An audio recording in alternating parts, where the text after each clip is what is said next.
Imagine this, it's 2001, and a cold case suddenly heats up, thanks to a grainy security camera video. Yeah, that's what happened with the I-70 killer case. We're talking about a string of murders that terrorized the Midwest in the early 90s. And today we're diving deep into the details, the victims and the clues to see if we can piece together what happened. What's fascinating about this case is that for years, investigators only had witness accounts and a chillingly similar modus operandi to go on. But this security footage from a liquor store in Terre Haute, Indiana, offered the first real glimpse of the suspect almost a decade after the initial killing spree. Okay, but let's rewind a bit for our listener who might not be familiar with this case.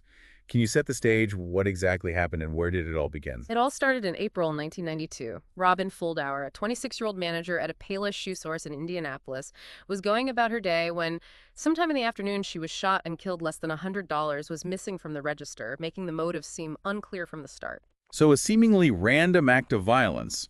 Was this an isolated incident or did it mark the beginning of a pattern? Sadly, it was just the beginning. Days later, the killer struck again, this time in Wichita, Kansas, at a bridal shop called La Bride d'Elegance. Two women, Patricia Smith, 23, and Patricia Majors, 32, were found dead. They were staying late to meet a customer, which leads investigators to believe the killer might have been surprised by the second victim. Wow, that's a chilling detail to think that customer narrowly escaped becoming a victim himself. Absolutely, and that customer arriving just after the murders is a key part of the timeline. It speaks to the calculated nature of these crimes. Right. So already we see a pattern emerging, seemingly random locations, small amounts of cash taken. Did investigators start connecting the dots at this point? There were still more pieces to fall into place on April 27th. 40-year-old Michael McCown was murdered in Terre Haute, Indiana at his mother's ceramics shop. Interestingly, he was the only male victim, and the store had a feminine name, Sylvia's Ceramics. He also wore his hair in a ponytail, leading some to believe he was mistaken for a woman. That's heartbreaking. A tragic case of mistaken identity. It really highlights how seemingly insignificant details can have devastating consequences. It also underscores how quickly this killer was moving and striking across state lines. But it was with the next few murders that a detective in St. Charles, Missouri, began to notice the chilling similarities and started to suspect a serial killer was at work. So let's talk about those similarities. Yeah. What was the killer's MO? What connected these seemingly random acts of violence? Several key elements linked these crimes. Most of the murders happened in places like strip malls close to Interstate 70, and often during slow periods like after lunch or near closing time. This suggests a pattern of calculated targeting, choosing times when victims were likely to be alone and vulnerable. That's a pretty disturbing level of planning. And in each case, the victims were shot. Was it the same weapon? Yes, and this is crucial. Every murder was carried out with a .22 caliber firearm. Now, you might wonder why that's significant. Well, a .22 is known for being relatively quiet and producing less recoil, making it easier to control, especially for someone without extensive firearms experience. So this detail tells us something about the killer.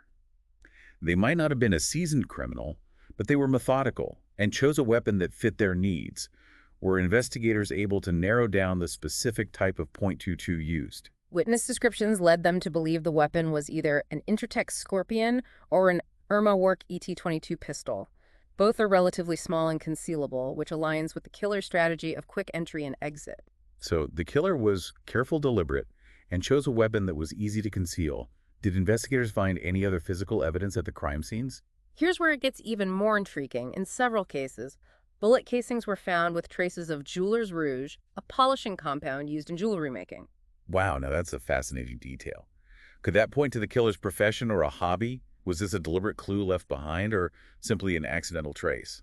That's the million-dollar question, and this is exactly the kind of detail that in 2001, when investigators finally got that security footage, might have suddenly jumped out as significant. All right, you've got me hooked.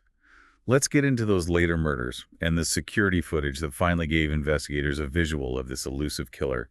But first, tell me about the victims who followed Michael McCown. In May of 1992, there were two more murders that fit the I-70 killer's profile. First, 24-year-old Nancy Kitzmiller, working at a footwear store in St. Charles, Missouri, was found dead from a gunshot to the back of the head. It's chilling how this pattern continued. Another young woman alone in a shop. And then just a few weeks later, the last confirmed victim of this initial spree, 37-year-old Sarah Blessing, was found murdered in her gift shop in Raytown, Missouri. This time, a witness actually saw the killer enter the store and leave shortly after hearing a popping sound. So even with witnesses, the killer managed to slip away. But the fact that he was seen entering and leaving means there was someone out there who could potentially identify him. You would think so, right? And yet, this is where the case takes a turn. The investigation expanded and things got even more complicated when similar murders started happening outside of the Midwest. Hold on, similar murders in other states? You're telling me this might be bigger than we initially thought? This is where we need to pick up in part 2 of our deep dive. All right, we left off with the I-70 killer seemingly vanishing into thin air after the murder of Sarah Blessing. But then you mentioned similar murders happening in other states. Where did the investigation lead next? The focus shifted to Texas in 1993 and 1994, where 2 murders and 1 attempted murder shared a disturbing resemblance to the I-70 killings. The victims, the locations, the overall approach. It all echoed what we'd seen in the Midwest. Wait, so could this mean the I-70 killer was branching out, expanding their territory? That was the initial thought, but there was a catch. While the MO was eerily similar, ballistics tests revealed that the .22 caliber firearm used in the Texas cases was not a match to the one from the I-70 murders. Okay, so a different gun. That's confusing. Could it still be the same killer, maybe trying to throw investigators off their trail? It's definitely a possibility. Serial killers are known to evolve, to adapt their methods, sometimes even intentionally changing their signature to avoid detection. So we can't rule out a connection just yet. What about the victims in Texas? Were they similar to the I-70 victims? 2 of the victims were young women working in retail, just like many of the I-70 cases, however. There's one case in particular that stands out. Marianne Webb.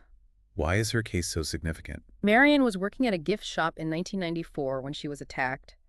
Sound familiar? She was shot in the head, but miraculously the bullet was deflected and she survived. She survived a gunshot to the head. That's incredible. Yeah. What did you remember about the attack? She was able to provide a detailed description of the attacker, and the way he approached her, it all lined up with the I-70 killer's profile, even down to the .22 caliber pistol. But here's the truly chilling detail. The killer's gun misfired when he tried to shoot her a second time he fled, thinking she was dead. That's both horrifying and a bit of a relief.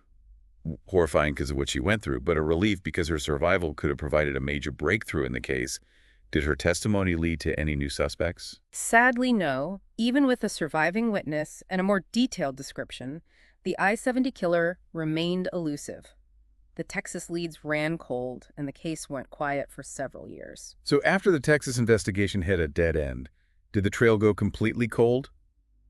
We know there was that security footage from 2001, but how did the case get revived after all those years? It's a testament to the dedication of law enforcement that they never truly gave up on this case. In 2001, a seemingly random murder occurred in Terre Haute, Indiana, where, as you might recall, one of the earlier victims, Michael McCown, was also killed. Okay, so another murder in Terre Haute. What made investigators suspect a connection to the I-70 killer after all this time? The victim, 31-year-old Billy Brossman, was a liquor store clerk. He was shot in the back of the head, just like many of the I-70 victims. But even more compelling was the location of the liquor store. It was just 7 blocks from where Michael McCown had been murdered back in 1992. That proximity alone must have sent chills down their spines. It's almost too coincidental to be unrelated. But how could they be sure it was the same killer after all these years? Well, this time they had something the previous cases lacked: security footage. So they finally had a visual. Did that help them catch the killer? While police haven't publicly named any suspects, they have said that they have a person of interest thanks to the footage and other evidence. That's huge.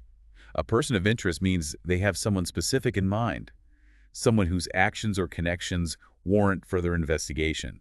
Did the security footage provide any clues about the killer's appearance? It wasn't the clearest footage, but it did help refine the existing composite sketches. Those sketches, created from witness descriptions over the years, depict a white male estimated to have been in his 20s or 30s at the time of the murders. They describe him as having sandy blonde or reddish hair and being around 5'7" to 5'9" tall. So even though we're talking about events that happened decades ago, investigators were finally able to put a face to this phantom killer. And to further aid the investigation, age-progressed versions of these sketches were released in 2021, showing what the killer might look like today. That's so smart. As time passes, those age-progressed images could be the key to jogging someone's memory. Exactly. Even the smallest detail could be crucial, and that's why it's so important to revisit these cold cases, to keep the information out there, and to encourage anyone with even the slightest bit of information to come forward. All right, so we've covered a lot of ground here. We've followed the I-70 killer's trail from the Midwest to Texas and back again, examined the linkers. What was this killer's motive? Was it purely about the money, or was there something more sinister at play? That's what we'll explore in part 3 of our deep dive into the I-70 killer case. So we've been meticulously following the I-70 killer's trail, Yeah. examining the evidence and even getting a glimpse of what this person might look like today. But the one big question kind of hangs over all of this. Why these victims? Why these locations? What was driving this killer? That's the question that keeps investigators and armchair detectives up at night. If we look at the confirmed I-70 murders, relatively small amounts of cash were taken from the stores, making it unlikely that robbery was the sole motive. That's what I was thinking. If it were all about the money, you'd expect the killer to target places with more cash on hand, not small shops and stores. Precisely. It's the seemingly random nature of the locations, the choice of victims and the execution-style killings that suggest something more complex was at play. So what are some of the theories that have been put forward? Well, one theory revolves around the idea of power and control. The act of taking a life, particularly in such a calculated and impersonal way, can be a twisted way for some individuals to exert dominance. That's a dark thought. But it does seem to fit with what we know about the killer's MO. The minimal interaction with victims, the focus on efficiency, the almost detached way these crimes were carried out. Exactly. It's almost like they were following a script, which adds another layer of complexity to the psychological profile. Yeah, it's all so unsettling. Are there any other theories that might help explain the killer's actions? Some experts have suggested that the I-70 killer may have been driven by a specific type of victim preference, focusing on young brunette women.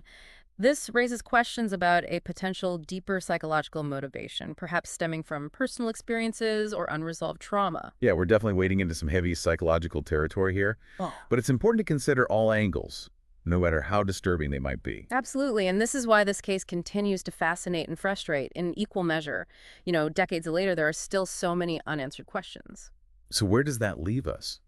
We've delved into the timeline, the victims, the evidence, the possible motives. But the I-70 killer remains at large. That's the difficult truth. But remember, this case is still open. Investigators are still actively pursuing leads, and advancements in forensic technology might offer new avenues for analysis. Yeah, it's a reminder that even cold cases can heat up with the right break. Perhaps someone listening right now remembers something, a detail they might have dismissed as unimportant at the time. Maybe they knew someone back then who fit the description or exhibited suspicious behavior. That's exactly why we do this deep dive, to shed light on these unsolved cases and encourage anyone with information to come forward. No detail is too small. You never know what might be the missing piece of the puzzle. If something comes to mind as you're listening to this, please reach out to the authorities. You can find links to resources and ways to submit tips in the show notes. And for all of our listeners, we leave you with this: what if the answer to this mystery lies not in finding one person, but in uncovering a connection that no one has seen before? What if the key to solving this case lies in a detail we've already discussed but haven't fully understood its significance? Keep those minds sharp and those eyes open, because sometimes the truth is hidden in plain sight. Thanks for joining us on this deep dive into the I-70 killer case. If you're interested in exploring more true crime mysteries, be sure to subscribe to our channel, and we'll see you in the next episode.